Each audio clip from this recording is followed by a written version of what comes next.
Well, good afternoon. Welcome back, and I hope you enjoyed lunch. Translating strategic objectives for resilience and innovation into the operating environment is a complex and multifaceted task. To help us understand and explore the key threats and challenges to the future operating environment, we're joined by leaders in air and space power from Australia, New Zealand, Northern Europe, and industry. I'll invite our guest speakers to make their presentations before joining in a panel discussion.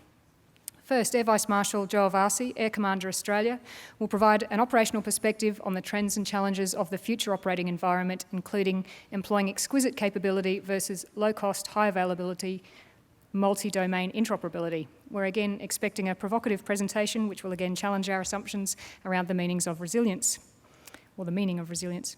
Following Air Vice Marshal Iervasi's presentation, we'll be delighted to welcome Air Vice Marshal Andrew Clark, Chief of Air Force of the Royal New Zealand Air Force. Air Vice Marshal Clark will discuss trends, challenges and opportunities focusing on the Southwest Pacific, a vast geographic region facing serious security issues including climate change, internal disputes and foreign interference, and explore how innovation and resilience can deliver effective capability for a small force. We'll then move to a more global perspective and are honoured to welcome Lieutenant General Lute, Commander of the Royal Netherlands Air Force. With global order, cooperation and security under strain, Lieutenant General Lute will provide an international perspective on the future operating environment within NATO and lessons learned from recent events, including the ongoing conflict in Ukraine. Our final speaker will provide a perspective from our key partner in capability, industry. Mr. Hugh Webster is Chief Technology Officer of Boeing Australia. Mr. Webster will provide insight into what defence industry of the future may look like, how emerging technologies may shape the operating environment, and how innovation can improve the acquisition and capability delivery process. I'll invite Air Vice Marshal Iervasi to commence the session, and once we've heard from all speakers, we'll proceed to a panel discussion, although I can't promise the personal dynamism of Air Vice Marshal Blackburn as a moderator. A reminder to please put any questions into the Events Air app. Sir, thank you. Guests, ladies and gentlemen, firstly I'd like to acknowledge the Ngunnawal people, the traditional custodians of the land upon which we meet today and the skies through which we operate. And I pay my respect to their elders past, present and emerging. I'd also like to pay my respects to Aboriginal and Torres Strait Islander women and men who have served and continue to serve in the defence of our nation. It's a great privilege for me to be here with this august panel this afternoon. In the graveyard shift straight after lunch. So it's our pleasure to be able to excite but also stimulate the senses as well. The topic that we've been given is to discuss the trends and challenges of the future operating environment as it pertains to resilience and innovation. And Andrew, that's the last time I'll say those in my presentation as well. And I know I've been given a script to talk about what it means for exquisite capabilities, etc. But those who know me know that I seldom stick to my script, so I'll do it in my own way. Firstly, let's talk about the future operating environment and how that is being framed. Well, first and foremost, it's undeniable that climate is impacting security around the globe. For those who have just recently arrived here in Australia, you're aware that we've just recently gone through a major weather event with floods throughout the East Coast. And we have, as of today, still up to 7,000 Australian Defence Force personnel available and or in direct support of flood recovery. So it's undeniable that, and to me this is the notion of ISA, International Standard Atmosphere versus climate change. I think what constitutes ISA today is different as it has been. The second aspect clearly is to do with, global threats, biological. So we've got pandemic now, but the question really is pandemic next. And I think that will continue to shape how we respond. And as previous speakers today have identified, the longer term economic, structural and societal impacts of that are yet to be fully realised. Within those two major environmental shaping effects, we have how the world is organised today. And we have, autocracy versus democracy, as also spoken about this morning. So the key questions for us is, well, can they actually coexist? Is it about shared ideas, shared interests, or shared values? Is this a new world order which is arising? And also, is it about freedom from fear or freedom from want? And at what price happiness are we willing to pay? So I think we need a more nuanced approach in terms of how nations choose to govern themselves and understand their interactions and what that means to us. The consequences of actually being that level of connection and follow-on has been, and certainly as a byproduct of the pandemic, is we started to recognise we've got a certain number of vulnerabilities, and the notion about what constitutes sovereign capability versus our dependence on a global network, I think is also going to continue to dominate and also challenge each of us as we start to realise that we, as an integrated network, once again, as already described, we are so interdependent. The notion of great powers going at conflict is probably not conceivable in the way we thought about, but we need to understand the various dimensions of competition and or conflict that may arise. But the interconnectedness of our globe is now irreversible. The other thing about sovereign versus international is that geography still matters, where you physically sit in the world. The final part for me is the ongoing discussion now of human versus machine. Discussions of human quality versus the quantity, the mass discussions. Is it exquisite versus low cost? Is it multi-role versus specialist? So these are the nature of our environment, I believe, the operating environment over the next few years, which will start to shape us. But over many years, there's been this group of intellectuals who've tried to describe the natural reactions. You know, from Isaac Newton, every action has an opposite reaction. Whether it's equal or not, I guess we can judge that. Rudolf Clausius, you know, second law of thermodynamics, you know, for an irreversible process, disorder, entropy, increases over time. So a desire to create order from chaos, I think, is actually not physically possible. And the other guy on the end, something about where he forgot to leave something, the Heisenberg principle. You know, the uncertainty in terms of you can only look at one thing precisely, but you lose a level of precision in other dimensions as you try to measure. The key point, as Charles Darwin has pointed out, and this is about adaptation, is that it's not the strongest of the species that survives, nor the most intelligent, but the one most responsive to change. And once again, former speakers have also identified that characteristic as well. So in the absence of having a unified definition of resilience, I do actually leverage off the United Nations Office for Disaster Risk Reduction, as John Blackburn pointed out earlier. The ability of a system, community or society exposed to hazards to resist, absorb, accommodate, adapt to, transform and recover from the effects of a hazard in a timely and efficient manner through the preservation and restoration of its essential basic structures and functions through risk management. I'm sure there'll be plenty of debates over that definition, but I'm just going to pick out the key essence for that for my subsequent conversation. So the issue of resilience is actually about adaptation. And to me, the question is, are we adapting to survive, or are we actually adapting to thrive? And that kind of depends as well. If we take Maslow's hierarchy of needs, and as once quoted by the United States satirist Henry Louis Mencken, the average man does not want to be free, he simply wants to be safe.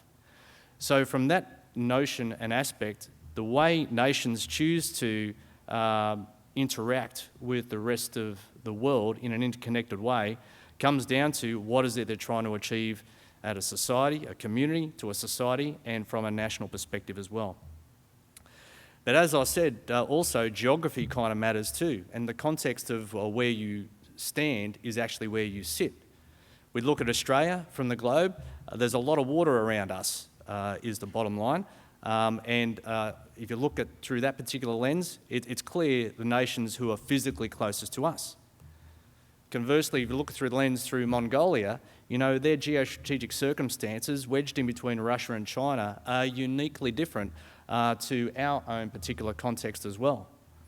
And then finally, if you look at it from the lens looking from Antarctica and out, the last frontier, it becomes evident, you know, where the influences and shapers are from there as well. So when it comes to geography, history matters as well. And so whilst history doesn't always repeat, it certainly rhymes in certain aspects. So the notion of adaptability really needs to span a few dimensions. And we need to be thinking about the moral, the mental, and the physical aspects of adaptations. Now, how have we responded from a defence procurement or a force design perspective in order to do so? I think what we've challenged is that we're always looking for innovations in one way, shape or form. But the force design challenge for us has been we fall into this trap of, is it the last war or the next war that we're looking to fight? And I think that getting stuck in that cycle constrains us to being binary in terms of the choices and the decisions that we might need to take. The issue that we have, certainly in my experience, and I know there's a lot of work trying to address this, is because our developmental and adjustment cycles are too long, the overall tendency is that we tend to favour the next war. And so the next war drives us to innovations or looking at cutting edge or not even thought of technologies, to the point of sharks with laser beams. And we're always trying to second guess exactly what it is we require to do for a future environment that, as those former gentlemen I had on the slide have already identified, it's unpredictable and it's you're unable to forecast. Now, as a natural consequence of trying to predict and sense what the future is, it lends itself naturally to the concept that we want to drive for more ISR, we want to drive for big data, and because we can now fuse information, it's tending to draw ourselves to a more centralised approach of doing business as well. And so, separate to the notion of mission command, I think we can potentially fall into the trap of reverting to a centralised system because we have this exquisite meshed network capable of shared situational awareness and drawing that into the centre. The question is that really the best way forward? There was this bloke called John Boyd that most of us are aware of, certainly from an academic perspective, but notably those from the fast jet community, as the founder of the energy manoeuvre diagram, top right-hand quadrant, but also the notion of the Ooda Loop. Now, from Boyd's perspective, the Ooda Loop isn't a loop itself in terms of observe, to orient, to decide, to act. It actually is about the big O, as he called it, and the big O is about orientation. And you spend most of your time actually in the phases of orientation, but your ability to orient is based upon your own cultural biases, it's based upon your own context, it's based upon your own intelligence, and it's based upon your own senses in the system as well. Now, if we consider, our societies, our forces, and our nations as their own ecosystem, if you only are looking from your ecosystem inwards, but aren't interfacing with the external environment, you might at best adapt to survive, but it's at the interfaces of the other ecosystems, at the boundaries, is where the changes actually take effect. And so the ability to sense those changes is one thing, but it's also your ability to adapt at those boundaries themselves. So I think this is a challenge for all of us in terms of thinking about how do we adapt our organisations. The tendency is we drive decision-making and drive adaptation into the centre, and the centre will drive. The question is it better for the centre to be more stable with a longer-term vision and direction and mean line of advance, but allow the freedom around the boundaries to actually do that quicker adaptation? And there's an analogy there for not only our force development cycles, but there's also an analogy there about how we develop our people as well. Now, Boyd had the notion, after studying conflict over the millennia, to understand and how to adapt more quickly, get inside the OODA loops, that orientation phase. It was really about the issue of having a variety of options. You know, as Charles Darwin said, it's the ability to adapt, not necessarily the strongest or the smartest, but the ability for an organisation to adapt. So therefore, you need to have a variety of things that give you greater coping mechanisms to adapt. There's variety. Then there's the speed of your adaptation as well. So if you can't rapidly adapt, either at the periphery or in the centre, that's when things will start to fall afoul. Harmony. Harmony is also a key point. That's about having a shared vision, a unifying theme, a mission intent. So without that harmony from the centre, it's hard for the periphery to adapt consistent with a shared understanding of where you are from a societal perspective. And the final point is about initiative. You must take the initiative. Well, more the point, and to quote Boyd, those who are willing and able to take the initiative to exploit variety, rapidity, and harmony as the basis to create, as well as the ability to adapt to a more indistinct and more irregular changes of rhythm and pattern, yet shape the focus and direction of effort, survive and dominate. Or contrariwise, those who are unwilling or unable to take the initiative to exploit variety, rapidity, and harmony will either go under or at best adapt to survive, only to be subsequently dominated further on. Fascinating. So what does all this mean? If we are seeking to connect a number of disparate organisms together, the like-minded, to form a larger ecosystem, which we can both survive, adapt to survive, and adapt to thrive, we need to dramatically improve our boundary interfaces. And importantly, enable those boundary interfaces to adapt in their own organic way. This is critically important if the resource necessary to sustain our organism is dependent upon being fed from others. This is the global interdependency challenge. Now, this is the central idea around sovereign resilience. But building up sovereign resilience in and of itself will only contribute to enabling our organism to survive, perhaps only for a little while longer. We still shape and are shaped by the external environment. Therefore, in order to adapt and to thrive, we need to interact with the environment. That interaction happens morally, mentally, and physically. But the essence is that interaction is human. Those who are not connected, those who are isolated from the environment, will fail to adapt and at best will only survive, but are more likely, once again, to be dominated. Our resilience, therefore, is predicated upon human interactions, not solely data sharing or material sustenance. We need to increase how we physically interact, whether that's through training, education, forums such as this, shared understanding, but also mutual respect. As we say in the fighter community, you build up greater situational awareness by listening, not talking. Big ears, little mouth. We need to also provide a level of freedom and discretion for exploration at the boundaries to test and adjust.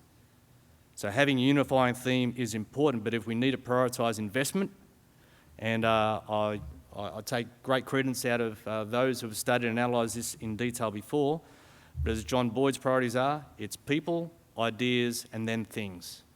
And so when we're thinking about our weight of effort, and certainly there's been a criticism on the former speakers this morning, is are we teaching people the ways, no, not what to think, but how to think.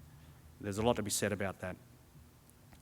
Said another way, and as introduced by Chief of Air Force this morning, and without stealing, I guess, Brendan Nelson's thunder tomorrow as well, it is about people and leadership. And as Boyd said, it's actually monitored leadership. So monitored leadership from a mission command perspective is actually an alternative command and control model that's more organic in its nature, enforces the delegation of authorities, enables the workforce to actually operate at the edges, to adjust at the peripheries, to be quicker adaptation, to adjust and to change and to adapt. And those, I think, are pretty much the fundamentals to where we need to move forward, because we really can't predict what's going to happen next. And these are 4 possible futures taken straight from popular context, but are not necessarily so flung in terms of their absurdity to ask that question, as also postulated by Air Chief Marshal Binskin. Just because it's unprecedented is no excuse not to be unprepared. Thank you.